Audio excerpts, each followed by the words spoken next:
and welcome back to another episode of Sessions with Koren. I have been having so much fun talking to our guests over these last couple of weeks and also reading your feedback that you have been sending so faithfully. Last week, we spoke about a topic that resonated with a lot of you. We talked about financial and retirement planning. The main lessons we learned about building wealth and saving is that planning and consistency are key. So don't forget those lessons. Today, we're going to look at a topic that is important to everyone, especially to parents and educators. We will look at the matter of device addiction, screen addiction, and how it is impacting our youth. Here are some worldwide statistics that I want to share with you. Over 60% of people aged 18 to 34 admitted that they were addicted to their phones. And that was a study done in 2019 by Bank Myself. Also, according to a study conducted by Common Sense Media, teenagers aged 13 to 18 have the highest rate of smartphone addiction, with 50% of them feeling that they are addicted to their phones. In the UK, over half of young people aged 18 to 24 experience anxiety when they run out of battery or credit on their mobile phones. And studies have shown that excessive cell phone use can lead to increased anxiety, depression, and stress. And that's from the Journal of Behavioral Addictions 2014. To discuss the topic of how excessive device use is affecting our youth, we have a special guest, and she will be with us right after the break.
Welcome back, viewers.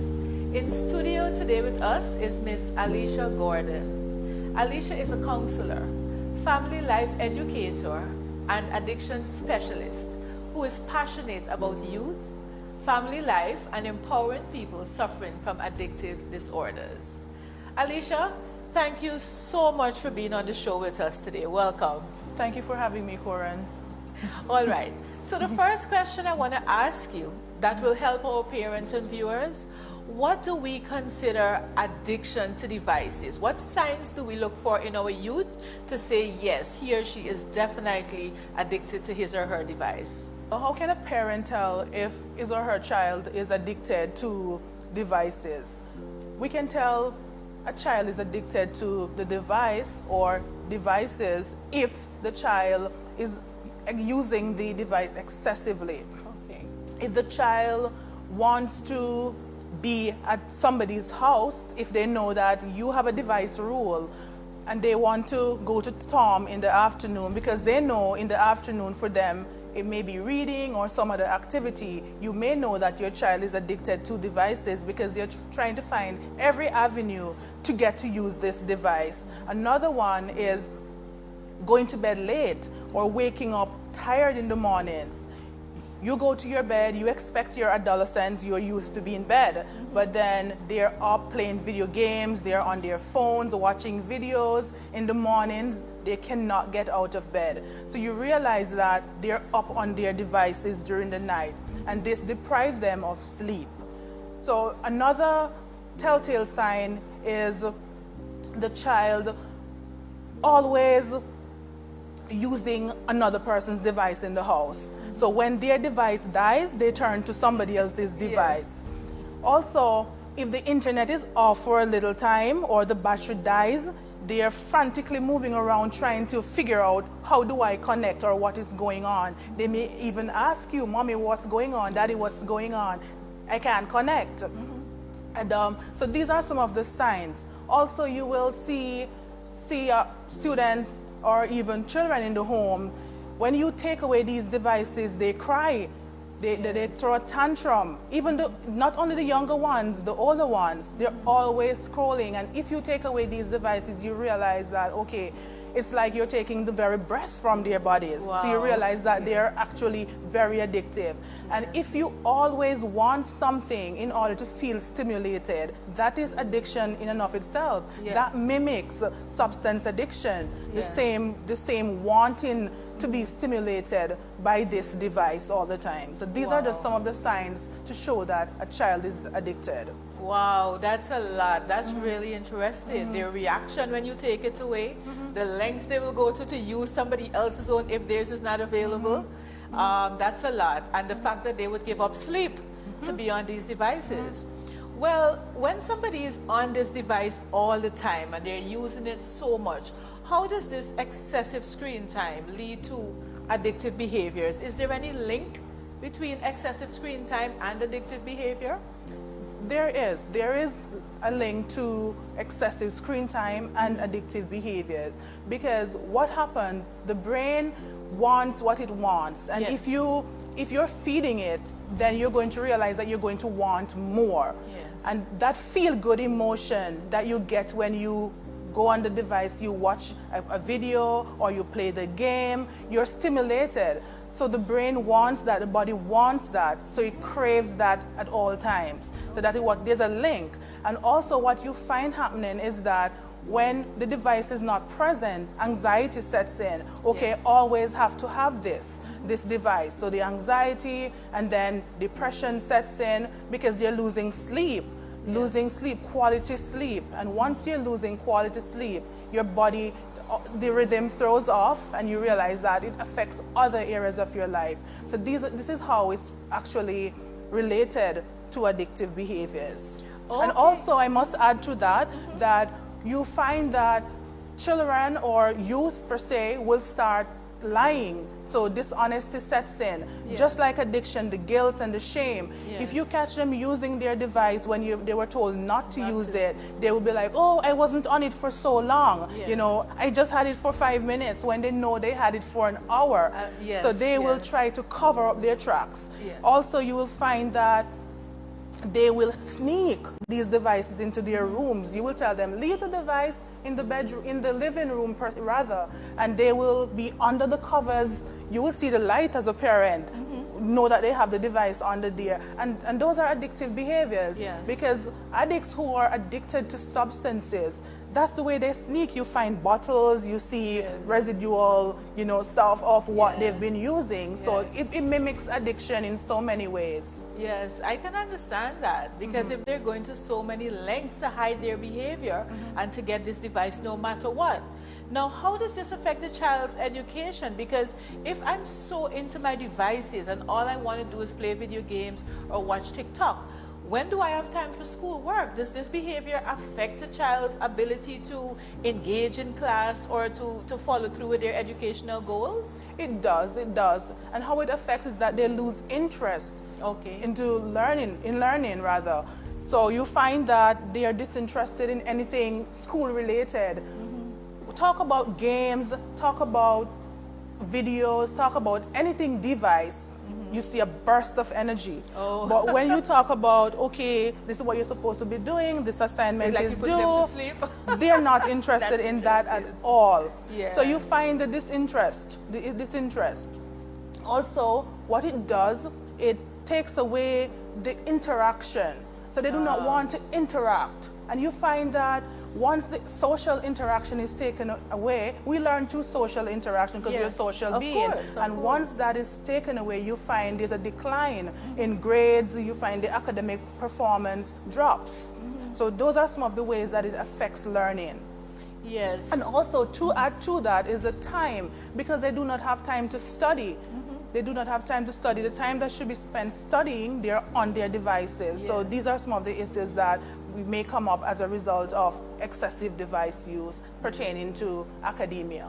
Yeah, because you only have so much time in a day, and if so much of it is going to TikTok or video games, that's less for education. And then your brain just wants, you know, the video games and the phone, a lot of the stuff, they have a lot of music, a lot of lights, a lot of flashing lights and songs. And when you have to pick up a book with just words and read, it seems so boring by comparison. Yes. So I can understand if you're fully engaged with this one thing, that the other thing would seem like really not interesting. And having to talk with people sometimes takes away from your game time, unless it's persons you're playing games with. Right.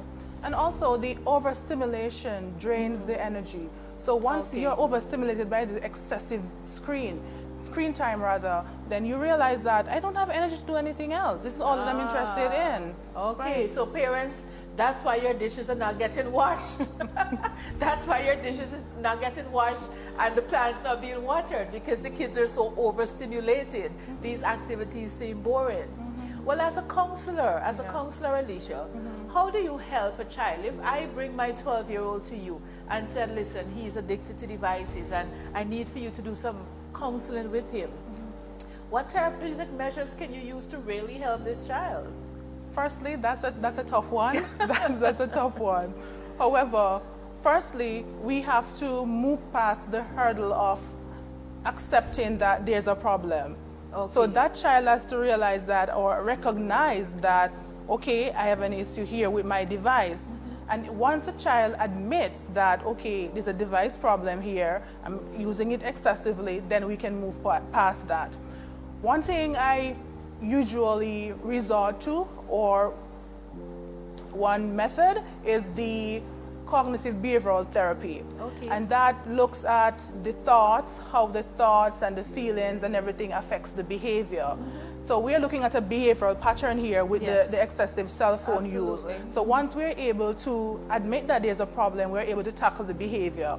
And what we do to tackle the behavior, we engage in journaling your thoughts, feelings. How do I feel? Simple. How do I feel when my phone is taken away?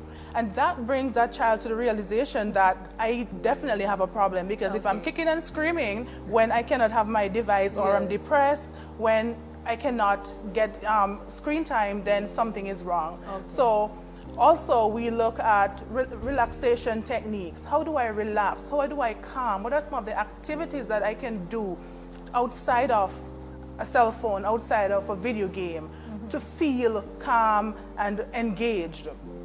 And also for entertainment, how can I find other activities to do? Another method is where you do just pretty much talk.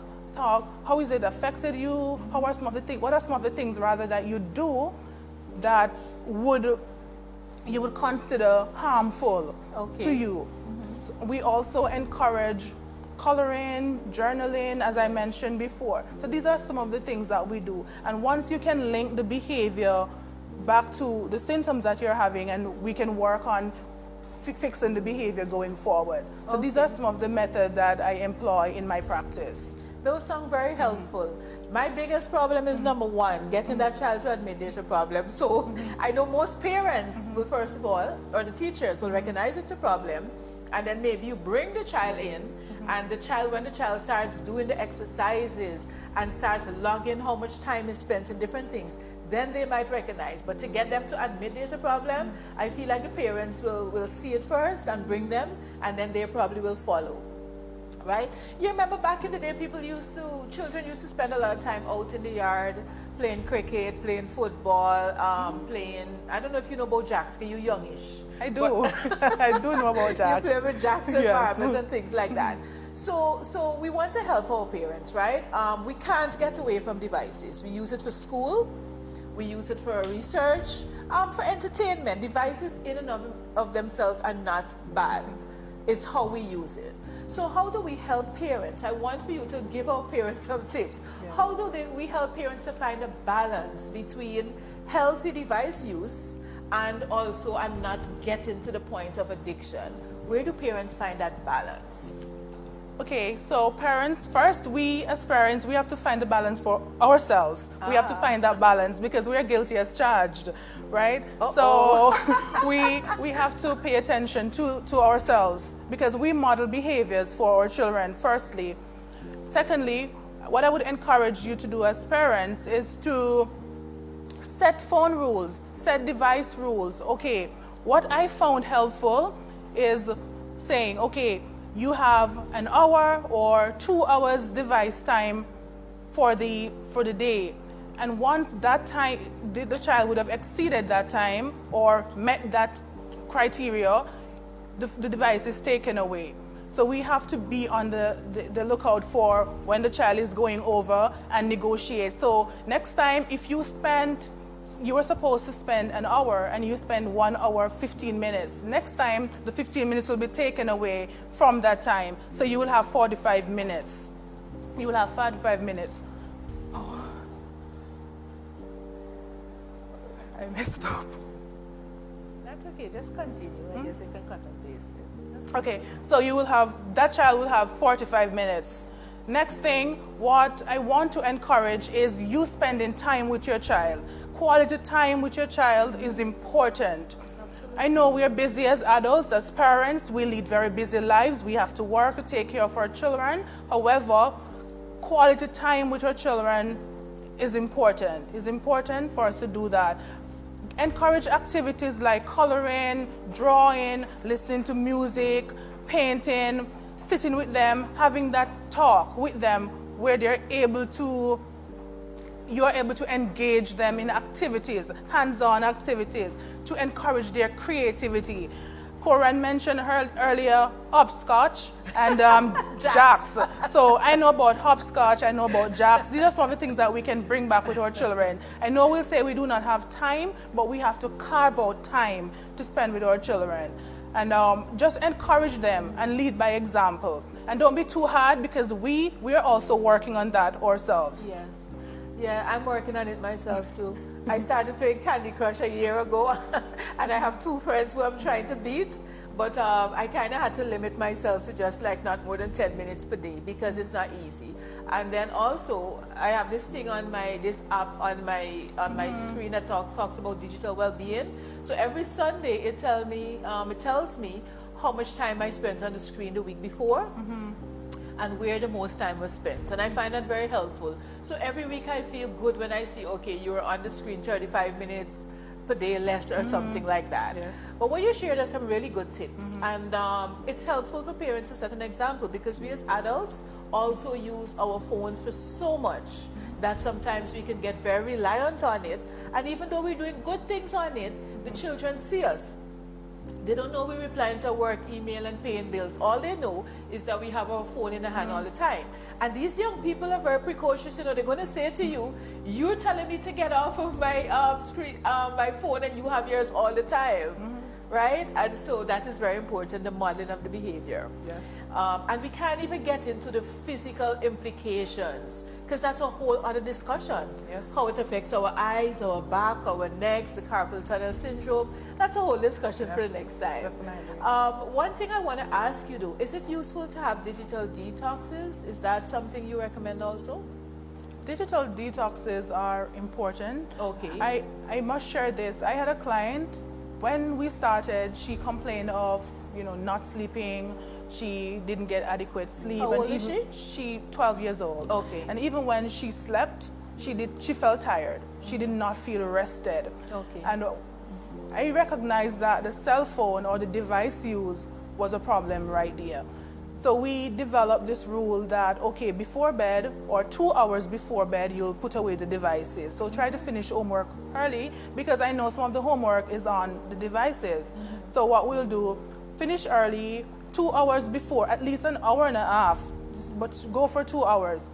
So when we did that, I realized that she came back and she said the first week was very difficult. It was very difficult for her to sleep. I can imagine.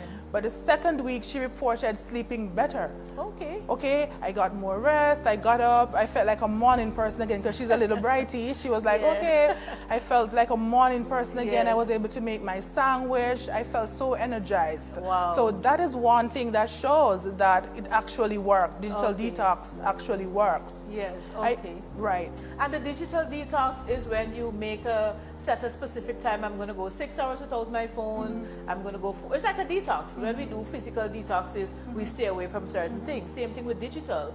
I'm planning to do a whole day, 24 hours, but I'm going to give you all notice so nobody WhatsApp me for 24 hours. And also, what can be done with the detox? You can set little goals for yourself. Do not say, okay, I'm biting off more than I can chew, like a whole day or, you know, a whole weekend. That's a little ambitious. Take it a step at a time. Like, okay, I will not check my emails, I will not check my phone until later on. And for the children, I will not be on my device. If I'm allowed an hour, I will try to cut it down to a half an hour, right? So digital detox is very important. Okay. Well, thanks for that tip. Don't take on too much. Start with small goals and build up the discipline.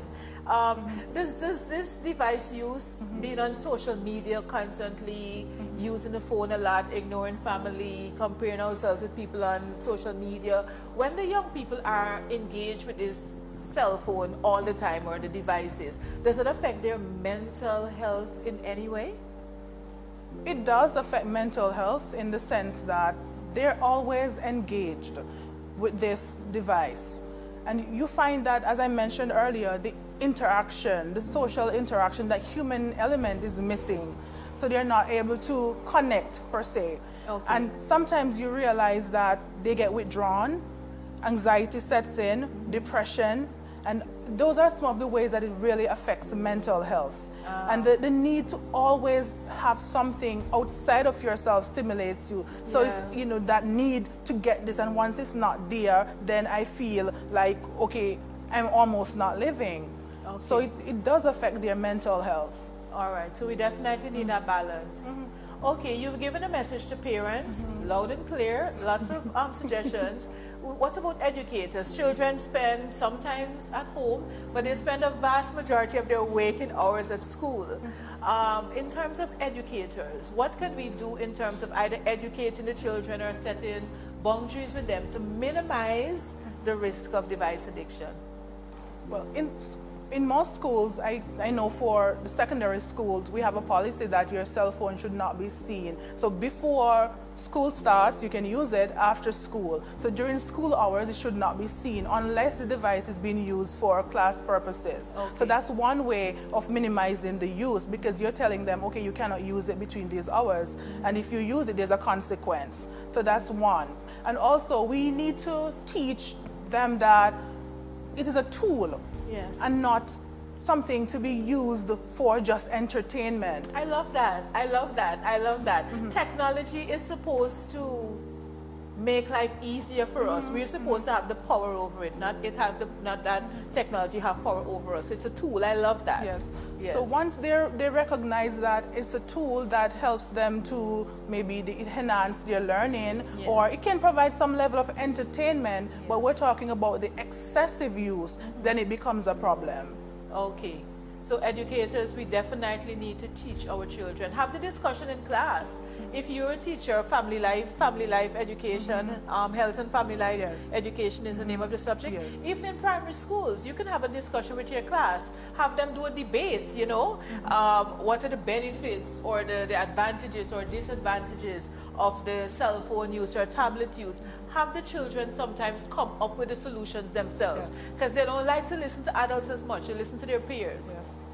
And so if educators were to have that discussion, teach them about the health effects, how it would affect them mentally, socially, and have them also come up with reasons why they should minimize the use, I believe it will be very effective. Absolutely. Absolutely. Yes, you've been so helpful. Thank you. I'm going to put you on the spot. Okay. I have a mystery question for you that was left from our guest before. Are you ready for it?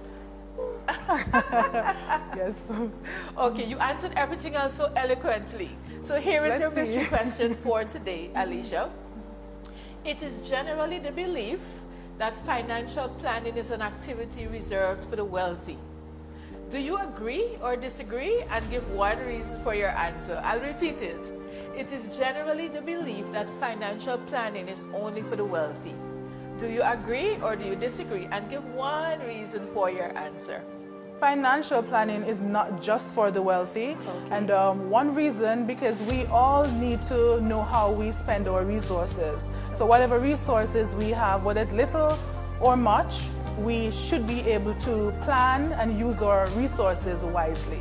Okay, thank you. You did well on that. 10 out of 10. You got a good grade. Thank you. Viewers, it has been great having Alicia. We want to say thank you to her for coming and sharing such valuable insight for our parents, our youth, if any of them are watching, and our educators. We'll be back with you right after this break.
Welcome back. Here are 7 tips for parents to help your children manage screen time, incorporating alternative means of play and entertainment. Number 1, establish clear guidelines. Set clear and consistent guidelines for screen time, including daily limits. Make these guidelines age appropriate and ensure that your child understands the expectations. Number 2, model healthy behavior, as Alicia said earlier. Demonstrate a healthy relationship with screens by modeling responsible use. Children often mimic their parents' behavior, so it's important that you set a good example. Number 3, encourage outdoor activities. Facilitate outdoor play and activities. Encourage sports, nature walks, or simply playing in the yard. Outdoor play promotes physical activity and social interaction.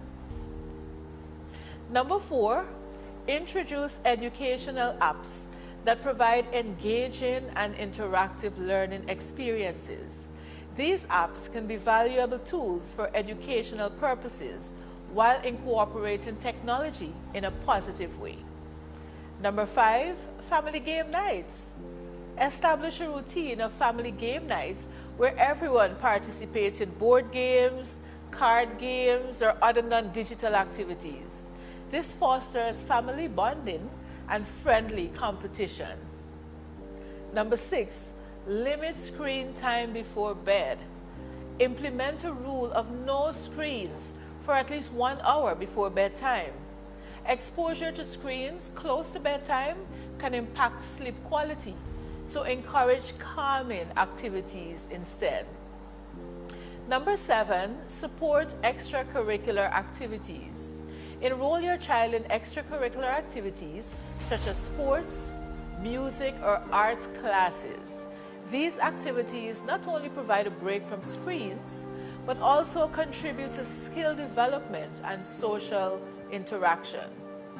By implementing these tips, parents can play a proactive role in helping their children manage screen time while promoting a healthy balance between digital and non-digital activities.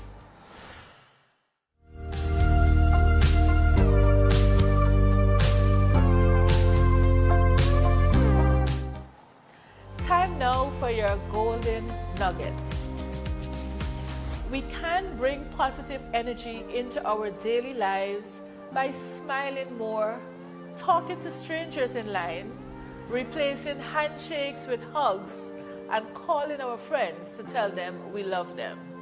There's so many things that we can do to build a positive connection with others. Yes, we send WhatsApp and we send emails, but it's okay to meet for lunch or walk on the beach and spend quality time with persons. Viewers, at this time, I want to take this opportunity to thank you so much for spending time with us every week watching this show. As always, I hope that this episode has been helpful to you. Please share it with someone you know who would enjoy it, who might have missed it. Check out our past episodes on YouTube. Send in your questions and comments, and I look forward to seeing you all next week. Take care.